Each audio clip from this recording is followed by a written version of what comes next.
ভোলা ইসলামী আন্দোলন বাংলাদেশ ভোলা জেলা উত্তর শাখার আয়োজনে ঐতিহাসিক বদর দিবসের তাৎপর্য শীর্ষক আলোচনা সভা ও ইফতার মাহফিলের আয়োজন করা হয়েছে। শনিবার 7ই মার্চ বিকেলে ভোলা সদরের চিলি চাইনিজ রেস্টুরেন্টে এই আয়োজন করা হয়। এতে প্রধান অতিথি হিসেবে উপস্থিত ছিলেন কেন্দ্রীয় অ্যাসিস্ট্যান্ট সেক্রেটারি ইসলামী শ্রমিক আন্দোলন ও ভোলা 1 আসনের সাবেক সংসদ সদস্য পদপ্রার্থী মাওলানা ওবায়দুর রহমান বিন মোস্তফা। আরও উপস্থিত ছিলেন ভোলা জেলা উত্তরের সভাপতি মাওলানা আতাউর রহমান মুমতাজি, ইসলামী আন্দোলন বাংলাদেশ ভোলা জেলা উত্তরের সেক্রেটারি মাওলানা তরিকুল ইসলাম তারেক সহ আরও অনেকেই উপস্থিত ছিলেন।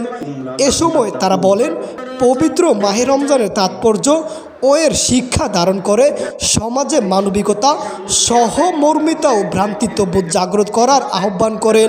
এ সময় তারা বলেন, পবিত্র মাহে রমজানের তাৎপর্য ও এর শিক্ষা ধারণ করে সমাজে মানবিকতা, সহমর্মিতা ও ভ্রাতৃত্ববোধ জাগ্রত করার আহ্বান করেন।